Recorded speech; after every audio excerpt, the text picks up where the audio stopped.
Thank you for joining us today.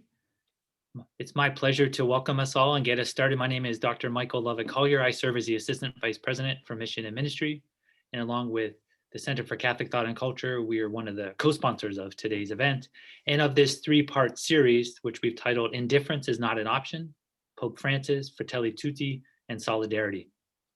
Recognize many of the names on the call as people who have been with us for the last 2 weeks, which is great. We're really glad to have you back, and perhaps there's some new people as well. We're really happy to have you if you're joining for the first time. The previous two series speakers are on YouTube, so you can always catch up.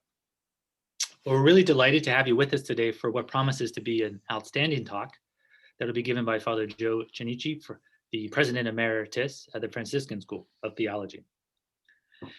As you go ahead and get settled in, I encourage you to keep yourself muted and also to set your Zoom settings to speaker view.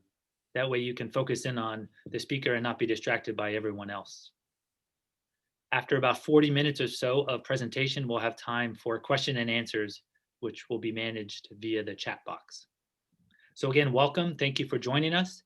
At this point, I'd like to turn it over to my colleague, Dr. Jeffrey Burns from the Center for Catholic Thought and Culture. Thank you, Michael. It gives me great pleasure to introduce Father Joesph Chinichi to you this afternoon. Father Joe, as we mentioned, is the President Emeritus of the Franciscan School of Theology, and he's the person primarily responsible for bringing the school down to the University of San Diego 6 or 7 years ago. Dr. Joe is a major scholar in U.S. Catholic history with seminal works such as Living Stones, A History of Spirituality in the United States. And he has a forthcoming work called American Catholicism Transformed, from the Cold War through the Council, that will be published by Oxford University Press. This is a major new study that will undoubtedly change the way we understand the era of the Council and the pre-conciliar era. Joe is a teacher at the Franciscan School of Theology. He teaches church history. We teach a couple courses together, and I have to tell you, he's a tremendous teacher, so you're in for a treat this afternoon. But I want to end by saying that on a personal level, he is just an extremely decent human being and a good friend. And I really appreciate having him in my life. So I'm glad you're here today, Joe, and I turn it over to you. Okay. Thanks, Jeff, very much. First, I'd like to begin simply by thanking University Ministries and Catholic Thought and Culture for inviting me to this, following some very, very fine speakers, prestigious speakers, really, that have already gone through a lot of the substance of Fratelli Tutti. And as a topic, I chose to look at it from a different angle. So I want to examine with you the spiritual roots of Fratelli Tutti. So we'll see where we go with this. It's a slightly different angle, but I think a lot of the principles I'm enunciating lie behind not only this encyclical, but the other works of Pope Francis. Let me share a screen then.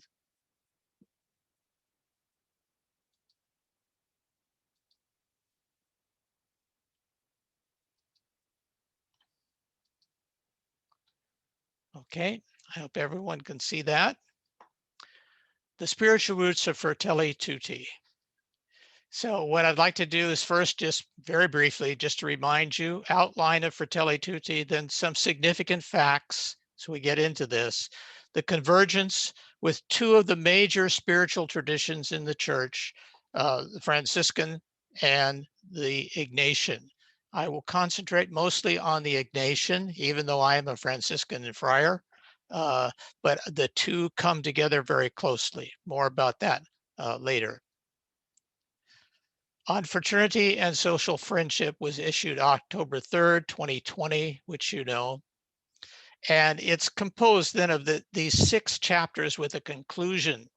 In introduction, we note the word discernment, dark clouds over a closed world. Discernment is one of Pope Francis's favorite words. I'll return to it towards the end of this exposition and lecture. And then, of course, looking at the parable of the prodigal, the Good Samaritan, rather. Then his vision of society, pathways towards a shared culture, and only last does he put the role of religion. So clearly this encyclical is directed to all people of goodwill throughout the globe, and making the church at the service of the betterment of the world. That's the whole purpose. So it is significant. He begins many of his other encyclicals more directed to the Catholic community with the posture of evangelical conversion to Jesus Christ. So the fact that he puts the role of religion here in service to the previous elements gives us a very missionary view of the church, which is, of course, a common characteristic of both Ignatius and Francis. So those things, previous scholars have gone through with you, at least part of it, and this is just a reminder.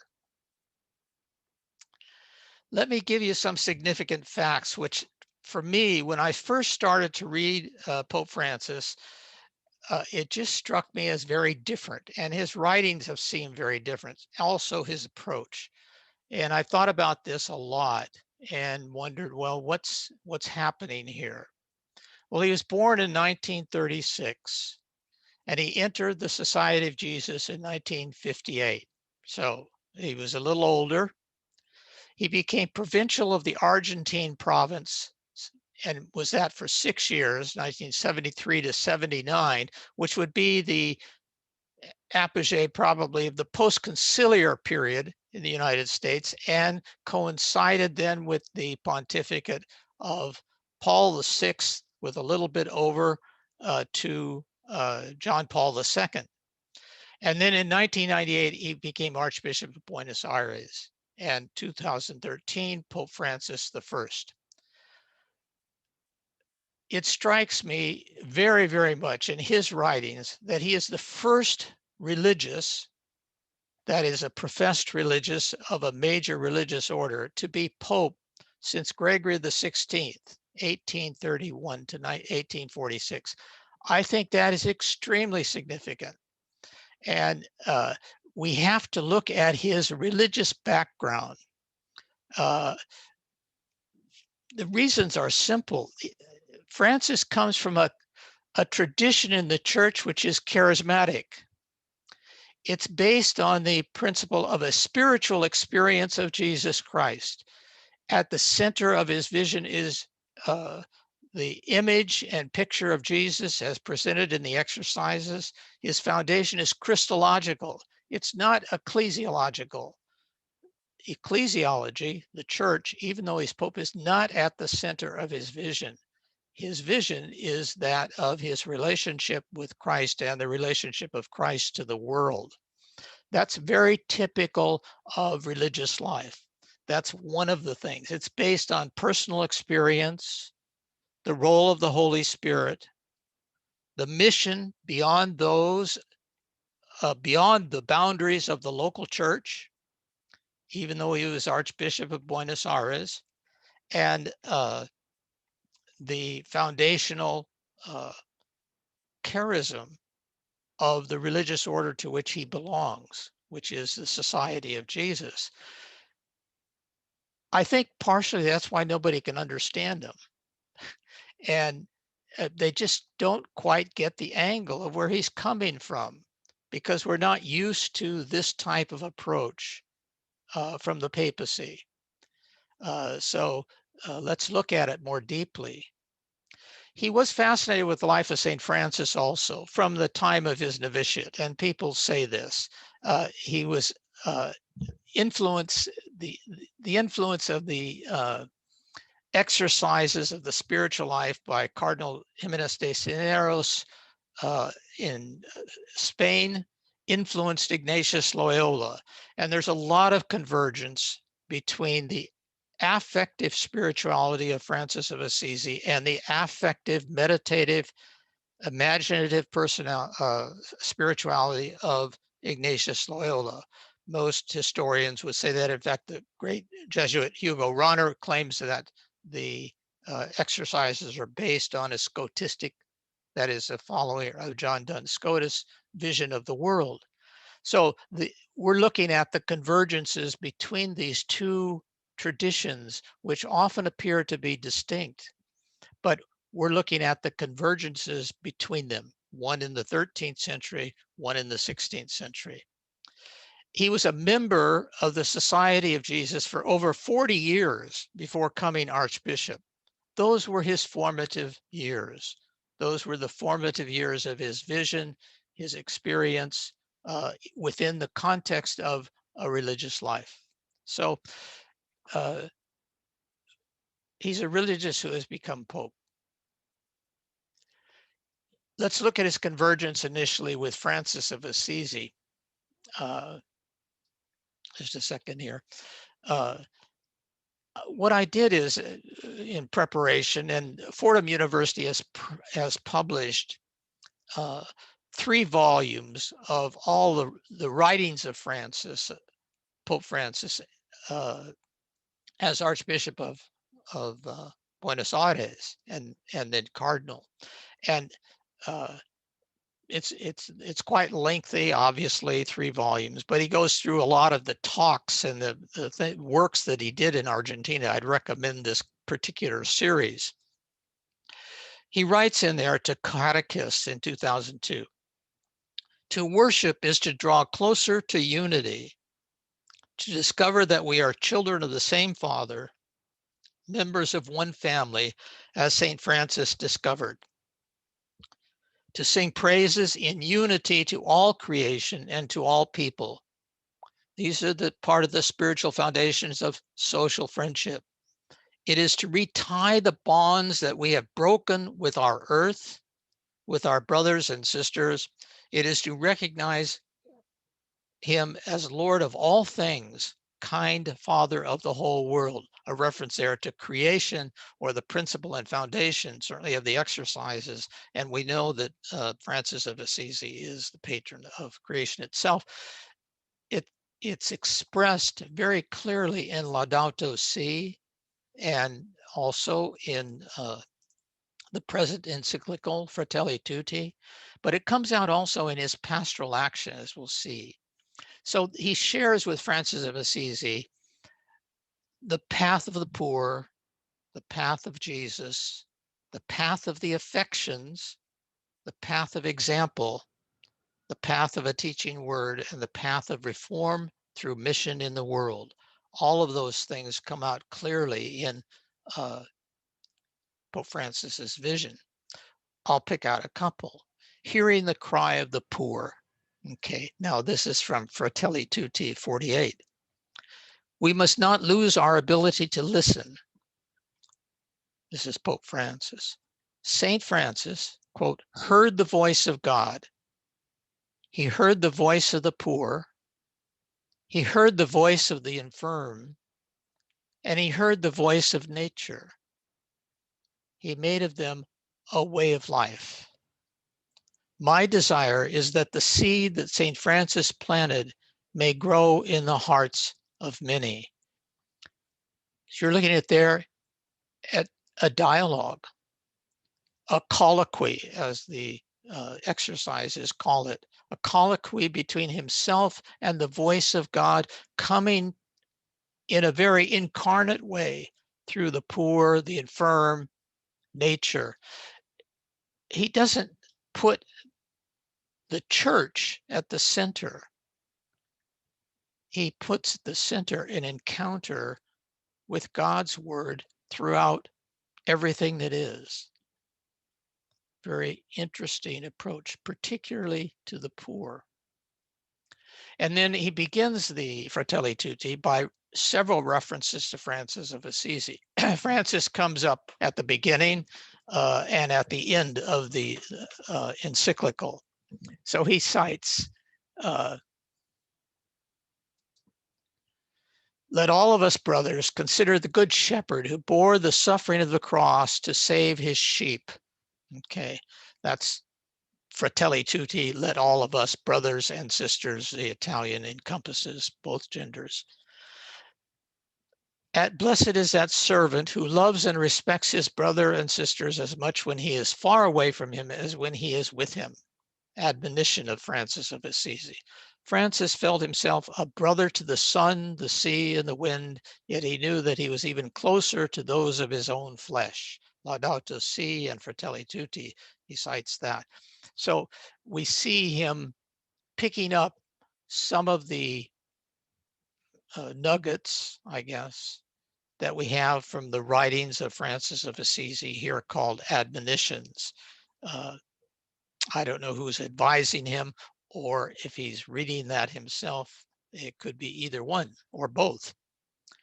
And then he picks up very clearly and cites, because of the world in which we live, when they go among the Saracens and other non-believers without renouncing their own identity, they were not to engage in arguments or disputes, but to be subject to every creature, human creature, for God's sake. A very, very famous line taken from the missionary chapter of the first rule of the Friars Minor, where you live more by example than by word. You speak only when moved to speak the words, and you do not engage in disputes or arguments. Would that all the friars had lived up to that, or that I had, but at any rate, there it is. And of course, we know how exemplary his performance is, Pope Francis, and how he puts the uh, role of example, the, if you want to call them, the photo ops, which are very real in terms of the embrace of the poor or the infirm or the washing of feet or the encounters that mark his dialogue with Islam. All of these things are very clearly part of the acted out by word and deed. In the picture, you see Francis of Assisi blessing the Sultan, Islam. And of course, this is one of the things that Pope Francis is doing. And the Sultan is dressed in white, which is a symbol of holiness. So the presence of God in all things, once again, which is very both Franciscan and Ignatian. The Ignatian inheritance is what we want to concentrate on. And this is, I think, what isn't emphasized enough when we're looking at him. Both of the traditions, the Franciscan and the tradition of Ignatius Loyola, began to recover in a very significant way their original sources and to relook at them with the tools of modern scholarship, history, and theology. And Pope Francis grew up at a time when there was a real revival of interest and commitment to understanding the exercises in their spiritual exercises of Ignatius in their original context. And what did they mean? And one of his major teachers at the time, passed on to him through his teachers in Argentina, was Gaston Fassard, a French Jesuit, who wrote a book called The Dialectic of the Spiritual Exercises.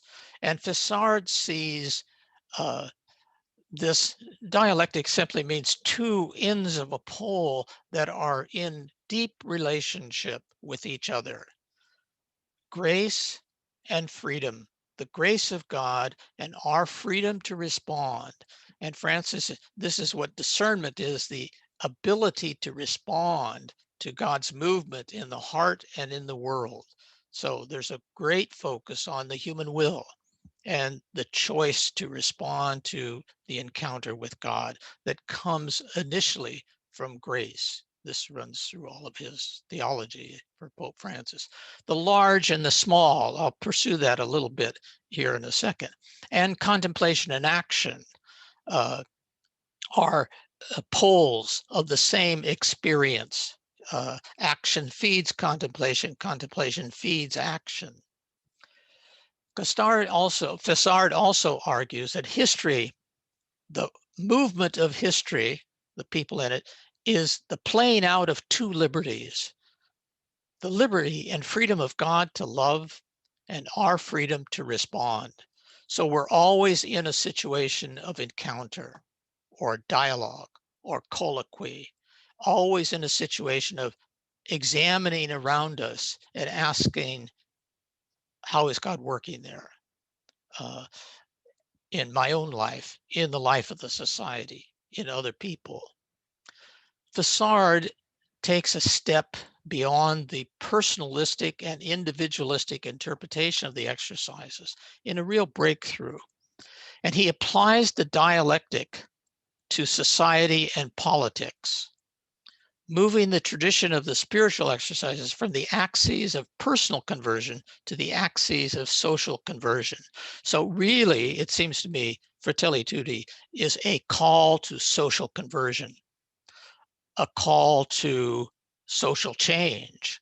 And you can see that in his friendship, his focus on friendship and his focus on the heart and the challenge to us to create new economic and political structures. Others have gone through that very well, but he picks up the notion that society itself is on a journey of conversion towards the kingdom of God. In Pope Francis, these emphases develop, and he has a lot of other help that we can't go into at the moment, but from Romano Guardini, of course, von Balthasar, de Lubac, and Pedro Arrupe, the general. He develops these into a theology of tenderness, a reading of history from the margins, a social philosophy of polarities and tension, a commitment to process, a cultivation of a penitential memory, and the notion always that God is greater than anything we can imagine or think or project, and the necessity of cultural discernment. I'm going to incorporate the primacy of the pastoral under the theology of tenderness. Let's start with the theology of tenderness and go through these. Obviously this is kind of moving through rapidly some very significant and deep themes. A theology of tenderness. It has Christological foundations, and this is typical of the Ignatian view. In fact, it's central to them. On the left, the picture of Francis of Assisi embracing the little babe in Bethlehem. This is from Francis's Christmas homily, December 14th, 2017. So he's Pope. He is the great God who makes himself small. And in his smallness, he does not stop being great. And in this great dialectic, he is small. There is the tenderness of God who is so powerful, so infinite, so omniscient, becoming small so as to be close with us, but he still remains large. The great that makes himself small and the small that is great. Christmas helps us understand this. In that manger, the little God. The conjunction of the two demonstrates for us, shows for us, performs for us, we who are small, the tenderness and mercy and compassion and desire of God to be with us. It reminds me of a phrase from St. Thomas in the first part of the Summa, theological, wanting to explain this. What is divine? What is the most divine thing? For the maximum, the large, to be contained in the minimum. This is divine, both together. His experience of conversion, his experience, his talk about mercy during the year of mercy, and it comes up consistently, is Christological. He's looking at how God is for us and how we need to be in the world. Tender, compassionate, making the infinite God small. So the governing maxim, which is quoted by Arrupe, and they all share together, is not to be limited by the greatest, and yet to be contained in the tiniest. This is divine, that the great makes itself small. This will influence, of course, his focus on small gestures, touch, listening, encountering, talking to people, conversing. All of that is contained in his great theme, encountering, encounter. All of those are particular, they're personal, they're attentive to the human being. Keeping our feet on earth to avoid losing our way to heaven. We go through the small to ascend to the great. Caelum animo Roma corpori. My heart and soul is in heaven, that is the love of God, but my body is in Rome, on earth. Or trust as if everything depended on God and work as if everything depended on oneself, a great Ignatian axiom. God's grace, our freedom. The great phrase, faith before being an answer is a question. How am I going to respond to God's grace in this person at this time, except by encountering the small and discovering within the small that which is great. Wonderful maxim that develops into a theology of tenderness. When he was a member of the society, Jorge Bergoglio wrote 3 different books on Jesuit spirituality. And of course, he was provincial, and that made him a formator of other Jesuits. So this has been at the heart of his ministry as a religious, and he would transfer it then into Argentina and now into the Universal Church. But you see again this notion of tenderness or mercy. It is very necessary that the one dealing with our neighbors in order to cure them should be like a good physician. His image of a confessional or action on the part of a minister is that of a physician. You have to diagnose the disease.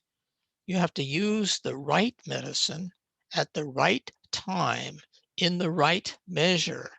This is what pastoral means.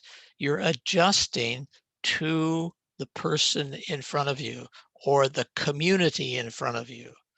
If you're a good physician, you don't go by the textbook only.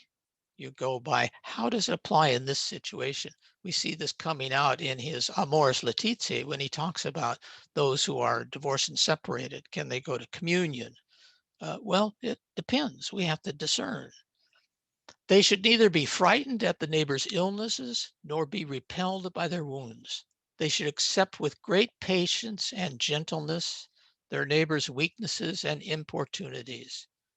To this end, they should regard our neighbors not as children of Adam and vessels of frail glass or clay, but as images of God purchased by the blood of Christ. And that would include all neighbors purchased by the blood of Christ. Note the focus then is not on people's sin, but on people's capacity or potentiality to receive the dialogue of God and even their carrying of the presence of the Holy Spirit. Very charismatic of the 2 traditions he's inheriting. A theology of tenderness. What does it mean to be human? He places at the center then of the encyclical the people of the Good Samaritan. And the thing he reacts to mostly is indifference. The people walking by did not respond to their interior summons. Note the interior summons. God speaks to us through the heart. They were prevented by duties, social status, a model of society based on professional status. This is all from Pope Francis. All those things that get in the way of us listening to the movement of God in our own affections. So they ask the question, why should I invest in this person who's slow, weak, or less talented than I am? Why not just throw him away, leave him by the side? But he will argue in Augustinian fashion and Ignatian fashion and Franciscan fashion, into each person is built the law of ecstasis, to go out of oneself in love. This is how we're built. And if we respond to that, we will recover kindness or mercy. And that's the parable. Now, Bishop McElroy spoke eloquently about that, so I'm not going to pursue it. But you see how it connects then with his theology of tenderness. Reading history from the margins. So he says in his most recent book, Let Us Dream, which I'd recommend to everyone, just came out. When God wanted to regenerate creation, he chose to go to the margins, to places of sin and misery, exclusion and suffering, illness and solitude, because they were also places of possibility. Places of possibility. The poor are places of possibility where grace can be encountered, but we have to go there. The sick are places of possibility. Social fracture is a place of possibility where grace can work. And we see that. We see here on the left, Jesus embracing Peter's mother-in-law rather than being indifferent to her and touching her. And on the right, Jesus casting out the demoniacs from the demons from the Gerasene demoniac. When nobody else can control, Jesus confronts him in places of social discord, exclusion, etc. That's where God wants to create. That underlies his commitment to the poor. Ignatius, in his autobiography, talks a lot about going to the poor.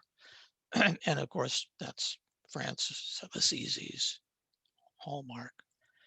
We see this coming out very clearly in his reflections on the midst of a pandemic. And in Fratelli Tutti, he contrasts what happened with the financial crises in 2008, that it developed into a greater individualism and an increased freedom for the truly powerful. He's reading history from a gospel point of view. And he wants to say the pandemic has opened up places of possibility for us because it has made us aware of our own poverty. It has exposed our vulnerabilities, our marginality. It has disrupted customs, routines, schedules, projects, family, relationships, technological solutions to every problem. Fratelli Tutti 32. The whole encyclical, in fact, has the reflections on the pandemic spread throughout it, as does the latest book, Let Us Dream. Wonderful reflections on the possibilities in this vulnerable space that the entire world has entered into, the possibility to create something new, because that's where grace can be encountered, through the vulnerability. And it breaks apart the structures of our economic and political life. I put up here the enchantment of consumption. Well, we see the substitution of a Christian liturgical calendar by Black Friday or Valentine's Day or Easter or Cyber Monday or Christmas or whatever, and the commercialization. We're well aware of that.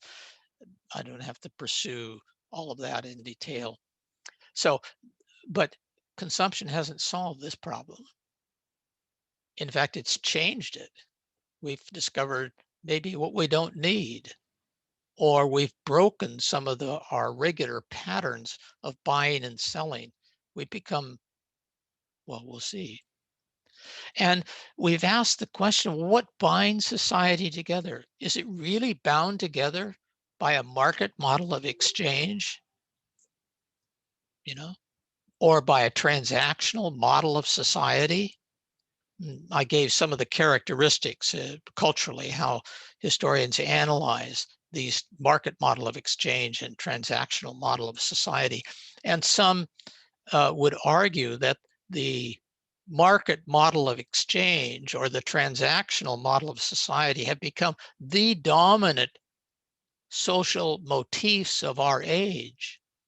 And yet none of this could address the vulnerabilities. In fact, the pandemic has shown the gaps in social class, the gaps in accessibility, the gaps between white and black, the gaps between those who have access to vaccine and those who don't. Now the problem of all the rich countries buying up all the vaccines. So you can see those on the lower tier of economically are left out. What does that say? That weaknesses, vulnerabilities in a culture of consumption and a culture of the market or the culture of the transaction has just been blown apart. If we pay attention to what God is trying to tell us in the middle of this pandemic, if we read history from the viewpoint of God's presence and leading, this is applying conversion and its dynamics to society and politics and how they're moving. What has this pandemic revealed to us? So the discernment of God's working. Anyone who thinks that the only lesson to be learned was the need to improve what we were doing already or to refine existing systems and regulations is denying reality. So he sees a different reality. He sees society fractured in some of its basic patterns of relationships, buying and selling, consumption, and market exchange. Not that those are completely bad, but when they become the dominant and only models binding people together, that's a problem. So you see it on the left and you see the broken pictures on the right. Two revelations he talks about in the middle of this pandemic. The COVID-19 pandemic momentarily revived the sense that we are a global community, all in the same boat, where one person's problems are the problems of all. Doesn't that reveal to us that we can only be saved together? We are brothers and sisters to one another. If that's the insight that is being produced by the pandemic, does that lead to action? Does that lead to a change in our worldview? Can we simply go back to the way it was before? We need to develop the awareness that nowadays we are either all saved together or no one is saved. Poverty, decadence, and suffering, one part of the earth, are a silent breeding ground for problems that will end up affecting the entire planet. Well, that comes through loud and clear from Wuhan to New York, to Paris, to Rome, to Istanbul, to Moscow. It's just there. And unless everybody gets the vaccine with migration patterns and everything else, the world's interconnected, how can we possibly go back to some kind of closed-in nationalism?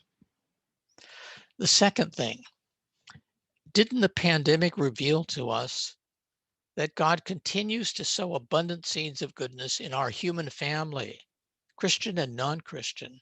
We began to realize that our lives are interwoven with and sustained by ordinary people, valiantly shaping the decisive events of our history. So we're so dependent on workers in a grocery store on the right. We are so dependent on those who deliver from an Amazon warehouse, or on healthcare givers, or pharmacists, or doctors, or some passerby that brings us food. The pandemic has revealed one of the strongest elements in Franciscan spirituality and in Ignatian: relationality, encounter, conversation, colloquy. He's reading it from the viewpoint of a spiritual experience, the insight he gets. Today, we can recognize that we fed ourselves on dreams of splendor and grandeur and ended up consuming distraction, insularity, solitude. We gorged ourselves on networking and lost the taste of fraternity. We looked for quick and safe results only to find ourselves overwhelmed by impatience and anxiety. Prisoners of a virtual reality, we lost the taste and flavor of the truly real. So he's now discerning, what's the impact of this? This is what he sees. He's applying principles of discernment to a social situation. This calls for a rethink applied to the style of life, our relationships, the organization of our societies, and above all, the meaning of our existence. That's exactly what he's trying to do in Fratelli Tutti. Rethink the whole thing for the viewpoint of experience. And lastly, digital media lacked physical gestures, facial expressions, moments of silence, body language, and even the smells, the trembling of hands, the blushes and perspiration that speak to us and are part of our human communication. Digital relationships, which do not demand the slow and gradual cultivation of friendship, stable interaction, or the building of consensus that matures over time, have the appearance of sociability. They have some sociability, but not what we long for, which is human touch, facial expressions, moments of silence, body language. And we all recognize that. What does it tell us about our style of life and what we need to do? Another dimension of his spirituality, the dialectic that I referred to over, let's say, the great and the small, or grace and freedom. He has a dialectic of assimilation and openness, part and whole. This comes through very clearly in Fratelli Tutti. Again, his understanding of history and community and church actually is a composition of polarities that are held together by a magnetic force, but don't break apart. And their energy is achieved by their interaction, like north and south poles of a magnet. And you keep them in tension. You don't destroy either one. This is Pedro Arrupe, general. And Francis heard this speech from Arrupe. In every case, he's talking about enculturation. In every case, the Christian experience is that of a people of God that lives in a definite cultural space and has assimilated the traditional values of its own culture, but is open to other cultures, always moving to the universal from the local, or from the local to the universal, or from the individual to the community. There we see the dialogic nature, the encounter nature. It's applied now to the principles of enculturation. The Christian conscience, Christian experience helps a culture to assimilate universal values, which no one culture can exhaustively realize. Because we cannot realize it, we need the universal for fullness. Christian experience invites us to enter into a new and profound communion with other cultures. This is the dialogue with grace and freedom taken to a social level for enculturation, universality, and locality. Genuine enculturation supposes an attitude of Ignatian discernment, which is ruled by evangelical principles that I give to human values a transcendent dimension, that is, a dimension that goes beyond themselves. Discernment leads to readiness to learn from others. Am I so inclined to the universal that it dominates the particular? Or am I so inclined to the particular that my nationalism dominates my internationalism? And they're out of equilibrium. The discernment is to create the relationality. So he develops a culture of encounter. In Fratelli Tutti and Evangelii Gaudium, and in his many, many speeches to, for example, the European Union, he talks about a new image for the church and a new image for society is that of a polyhedron. I pondered this for ages. It represents a society where differences coexist, complementing, enriching, and reciprocally illuminating one another, even amidst disagreements and reservations. Again, the dialectic between parts making a whole. Each of us can learn something from others. No one useless and no one is expendable. We saw this playing out in the pandemic also, the same basic principle. That's why he's committed to a culture of encounter. It's not just personal encounter, it's social friendship on a political level, on an economic level, on a cultural level, so that we can have a whole that embraces everyone. This is the dialectic he's after.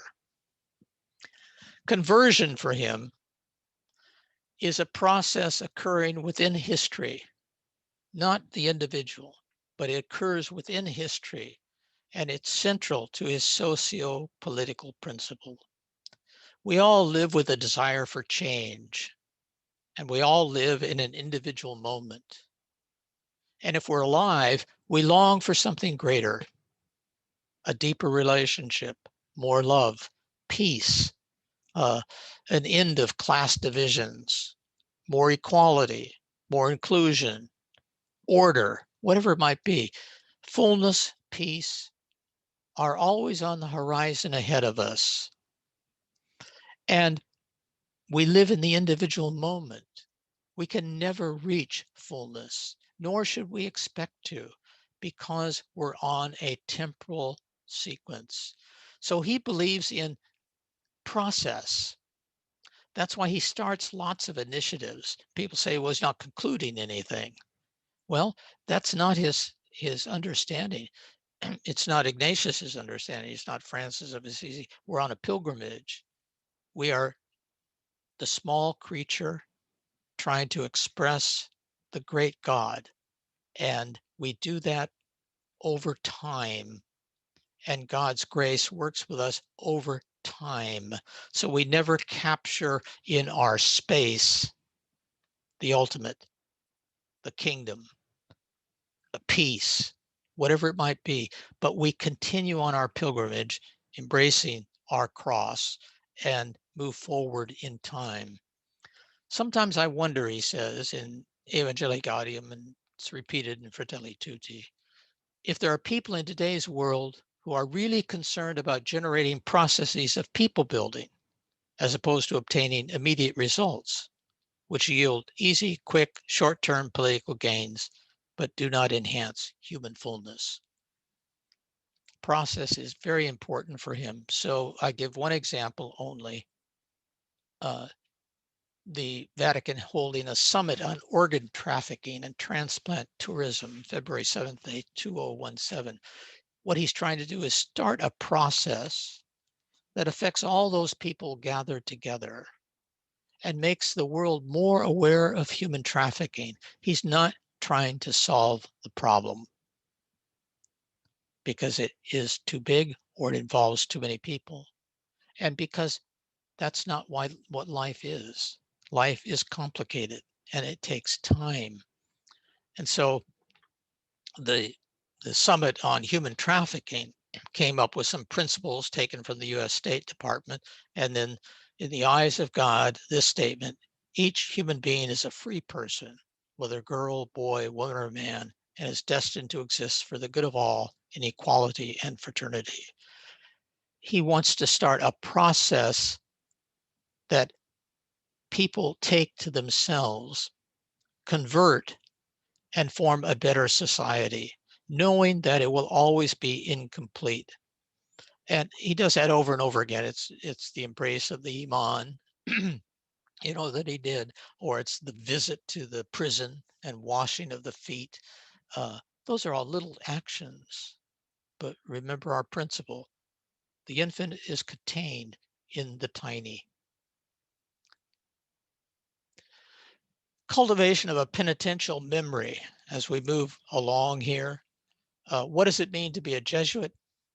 It means to recognize oneself as a sinner, but called by God to be a companion of Jesus, as Ignatius was. And you get on the left his own coat of arms, miserando atque elegendo, suffering, sinning, but chosen. And so the dialectic there of chosenness and the need for grace is constantly operative. And he wants the society itself to look at its ills. The bottom picture is the person at the recently formed National Museum on Slavery, where they have all the nooses and pillars hanging from the ceiling. And you see all those people that were lynched after the Civil War up to the 1960s, really, in various places in the United States. That's a real thing. Black Lives Matter. Truth and Reconciliation Community in South Africa. And then we in California certainly should remember what the California Code did to the Native Americans. That's Captain Jack at the Modoc War. And he remembers the Argentine Dirty War, which he had to live through when the church was divided by the anti-secularists, the institutionals, and the committed. The anti-secularists were those that wanted nothing to do with the modern world, and they made religious people, Catholics, archbishops, bishops, who made common cause with the right-wing military dictatorship. The institutionals were those who remained silent because they were more committed to keeping the church intact than in protesting social justice. The committed were the evangelicals. He himself committed to liberation and to people. He himself developed his own style within the context of that and tried to transcend all the parties. No hay cosa mayor para un Argentine que otro argentino. There's nothing more important for an Argentine than another Argentine. Again, the personalism coming through. And Deus, I like that picture, Deus semper maior. Belief in God who always surprises us. To be a Jesuit means to be a person of incomplete thought, of open thought, because he thinks and always looks to the horizon, which is the ever greater glory of God, meaning the glory of God, God's very self, is way beyond anything we can think or imagine. So every time we think we have it, we don't. And that forces us to be open culturally, socially, politically, open to how God is calling us. The exercises, I will consider how God labors and works for me and all the creatures on the face of the earth. He acts in the manner of one laboring. He's working for me in the middle of the pandemic, calling me to conversion. He's working for me in the collapse of consumeristic and market mentalities, calling me, laboring for my conversion through social change. God does not see with his eyes, God sees with his heart. And God's love is the same for everyone, regardless of religion. Even if there are atheists, his love is the same. Fratelli Tutti. Lastly, he reads social experience in the light of the gospel based on the Ignatian principle of discernment, consolation and desolation. And we've had lots of that in the pandemic or, in our economics and politics going back many, many years before Trump and beyond, and we've seen it. And some of it makes us consoled when we see the great goodness of the caregivers. Some of it makes us very distraught at the economic disparity that does not allow some to have access to good health care or vaccines. So he looks at these things, consolation and desolation, and refers to the bad spirit and the good spirit. Cultural polarization is born from the heart. It's the problem today, as he sees it, going back to the charismatic church, is in the affections. It's not in how we think. We can express ourselves as clearly as possible. We're not going to convince anyone who has a other point of view, because people don't operate from his point of view. The conversion doesn't occur on the level of thinking. It occurs on the level of action, affections, feelings. So our polarization is born from the evils within our heart. That's very biblical. And so he argues in Fratelli Tutti for the birth of political charity, a charity that expresses itself through the political apparatus, that all people are brothers and sisters, that initiates processes of social charity and small gestures of mutual care. He talks about the isolated conscience that refuses to let go of its acquired fortune, the ways it has done things that make its own ego, feed its own ego, to the humility, coming down, confessing faults, and giving ourselves to others. And then lastly, we are challenged to return to our sources in order to concentrate on what is essential: worship of God, love of neighbor, lest some of our teachings, taken out of context, end up feeding forms of contempt, hatred, xenophobia, or negation of others. The truth is that violence has no basis in our fundamental religious convictions, but only in their distortion. That's a powerful statement in Fratelli Tutti directed to the church. So I conclude here. Francis of Assisi's statement, when we look at the world, love is not loved, but love continues to love in the social and political experiences we have, if we pay attention.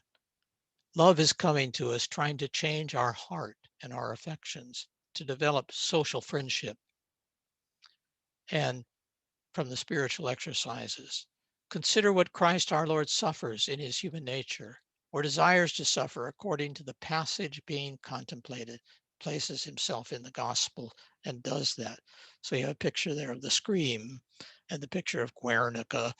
We could do the pandemic, whatever you want to do there. So we develop our conversion in service to fraternity. The wellspring of human dignity and fraternity is the gospel of Jesus.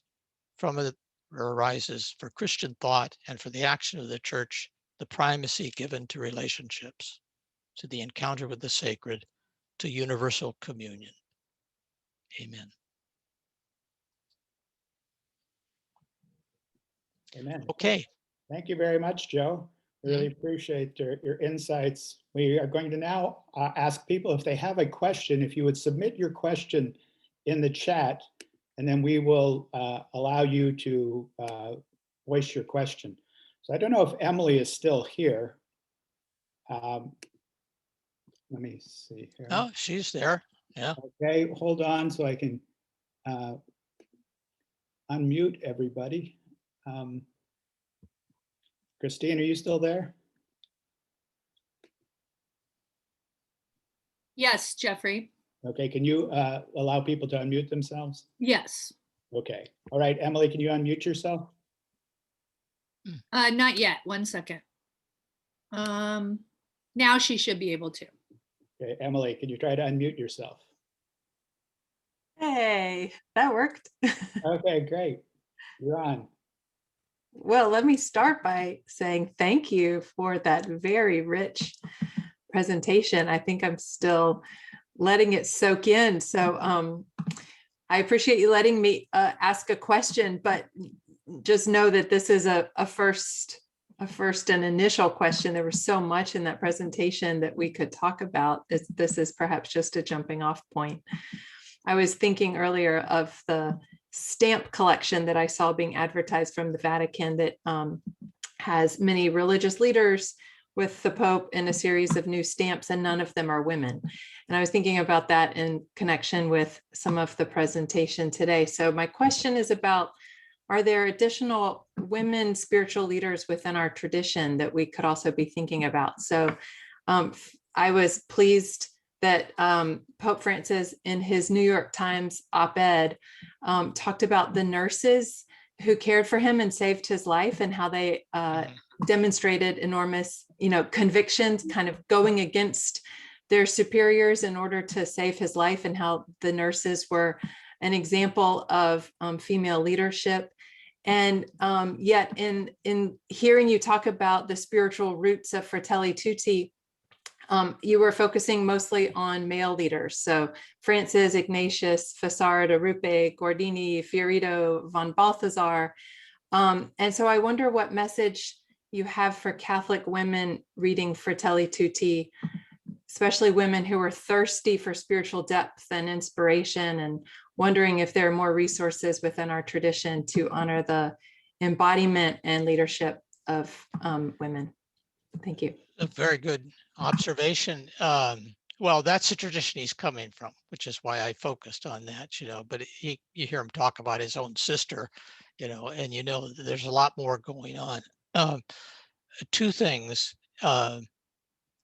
He has I was astounded really, quite a few pages in this recent thing where he's reflecting on the role of women in the church and women leaders in Let Us Dream, the path to a better future.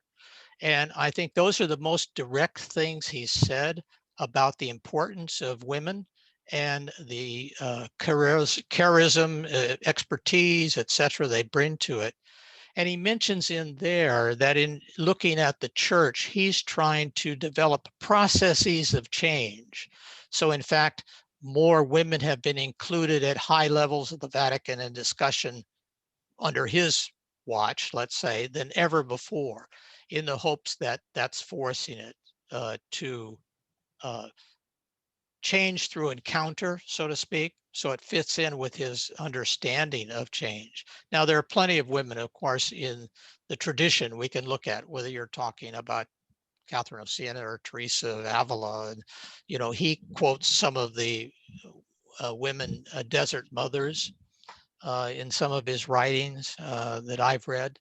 It's probably the weakest part of his worldview to some extent, but on the other hand, he is developing things that will develop over time and change it. I've read his stuff, for example, to the Poor Clares. I mean, that's what I would be familiar with, all of whom are women, and again, he's calling them to these sorts of things, a missionary attitude, etc., and sees the contribution to the church. But generally, he's Latin American, he's an Argentine, and he's male. But I don't think we should read Fratelli Tutti through the lens of gender. I think that's specifically American issue. And Fratelli Tutti, the Italian itself includes men and women. That's the way they understand it. We don't understand it that way when they translate it simply as brothers, but that's how they understand it, So I think to read it through the lens of gender, which is a common way to do it, we miss the riches that applies to everyone that is embedded in it. That's my own view. To address it a little bit. That's a good question. Thank you, Joe.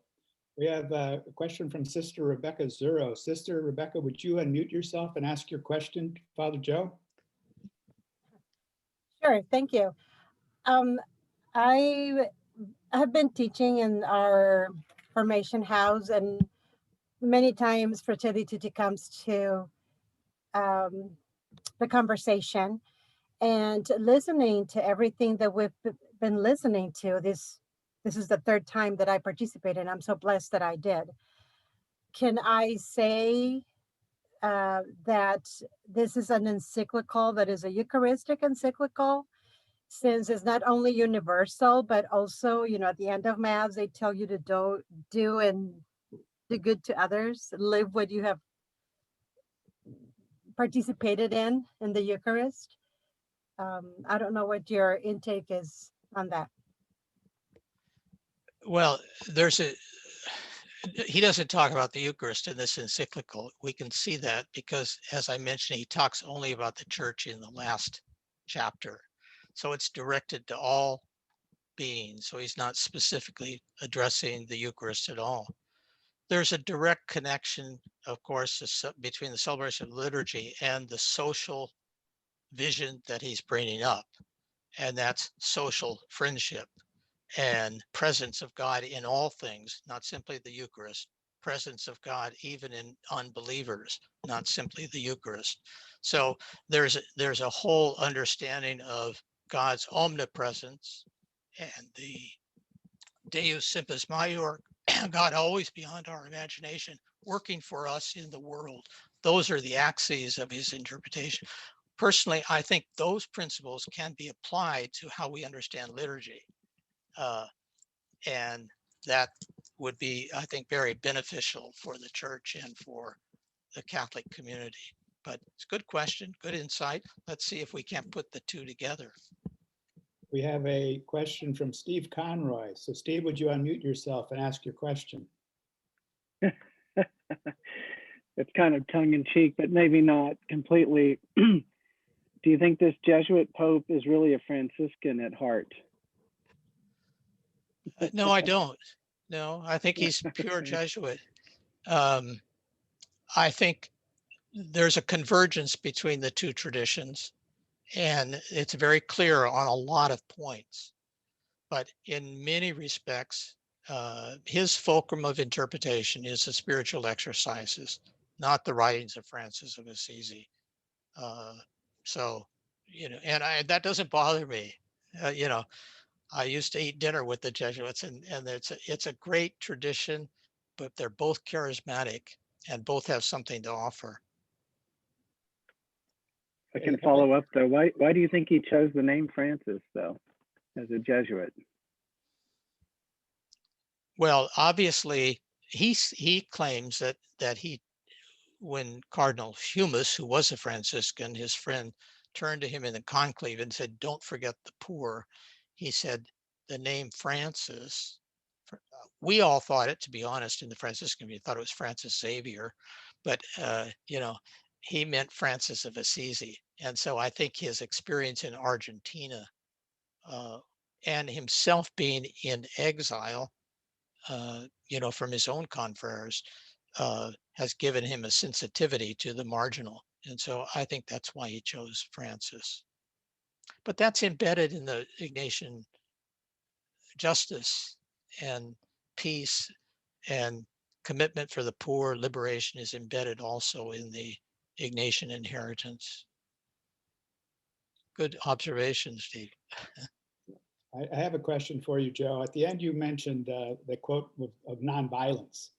And there's been a lot of speculation about this Pope moving towards a more radical position on nonviolence and moving beyond the just war theory. What is your take on that? I think the just war theory, in the context in which he's operating and concerned about, which is obviously nuclear war and terrorism, I think the just war theory is so fraught with difficulty today in terms of its principles. For example, the state determines basically whether war is just or not. And then you get into the struggle with conscientious objection. That's just one example. Appropriate authority. Well, today's world doesn't really have any appropriate authority. So I think and the state doesn't either, because they're all so politically interested, self-interested. So I think he's I think he's trying to inject into the church a much stronger view of the nonviolent tradition, and as John Paul II did, and that in the hopes again of planting that seed that will grow more and more as people look at the dynamics of modern terrorism and the dynamics of modern warfare simply don't allow that as a moral option. Okay, thank you. Yeah. We have just time for one more question. We'll go to Michael Lovett-Collier. Yeah, thank you for the wonderful talk. Very insightful and much to think about. The question that came to my mind at the beginning, you mentioned that Francis's identity as a member of the religious order and the way in which he doesn't put the church at the center makes it difficult for some people to understand where he's coming from or what angle he's coming from. And I see what you mean there, and I agree. But I also am aware that some people maybe do understand, but they just don't like it. And they're resisting that. Yeah. Could you say a little bit more, is it about a lack of understanding where he's coming from or a resistance to where he's coming from in his methodology? Good question. I mean, at first glance, I'd say it's a lack of appropriate pedagogy. I don't think that we have done a good job. I'll put myself in there as a minister, a priest. I don't think we've done a good job communicating to people the importance of personal experience and our reliance on their personal experience of God, and how the church and the sacraments and the community flow from that personal experience, enrich it, and help it grow. I don't think we've related personal experience. The problem with the presentation of the faith is, to be quite honest, it's too cognitive. You think if you have a clear idea, you know what you're talking about. Well, the charismatic tradition of the church would not indicate that. They would say, no, you have to have this encounter and conversion, and you have to, and I'm convinced from working with people for many, many years that everyone has one. But we don't ask them how have they experienced God providentially in their life, through another person, through a grace that came to them, through a protection they had in their experience in life. We never ask that question. And we don't know how to move them from that question and their significant answer to the church's sacramental structure, dogmatic structure about Christ and God, about Trinity. We do a very poor job in that. But I'm convinced most people do have that. If you ask them about their experience, it may not come in language and forms that we recognize immediately, but I think it's there. It's related to love. They've been loved and they love. And if you start there, I think you could go to the church very easily. Thank you. Thank you, Joe. That's a wonderful note to end on. And I'm going to turn it back to Michael to wrap it up for us. Thank you very much. Okay, thanks for having me. Yeah, as we come to the end, I don't know, Father Joe, if do you have a final word or a final thought you'd like to share with everyone before we conclude? Absolutely nothing. Okay. Well, thank you again from all of us for your great participation today and your sharing. We really appreciate your wisdom and expertise. Okay. I want to thank Nice to be everyone. with you. Thanks for attending. Appreciate it. Okay. Just as a reminder to everyone that all three of our videos, this series will be on our YouTube channels, both for the CCTC and University Ministry. So be sure to check them out and share them widely. And please, if you're available tomorrow afternoon, Thursday afternoon at 5:30 is the next installment in the Laudato Si series. And you can find out more and sign up for that Zoom link on the CCTC website. Thank you all again very much for coming. Have a wonderful rest of your day.